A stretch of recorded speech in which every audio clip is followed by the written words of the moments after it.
Por que vocês se pintam? Essa é uma das perguntas que eu mais recebo.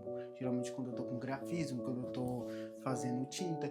Cada povo tem uma diferenciação e tem pinturas diferentes corporais, tanto na realização de rituais, cultura, passagem, casamentos e dentre outros. Então, necessariamente, cada povo ele tem um motivo daquela pintura. Então, assim, e cada pintura tem seu próprio significado, variando de cultura em cultura, de povo em povo, de etnia em etnia.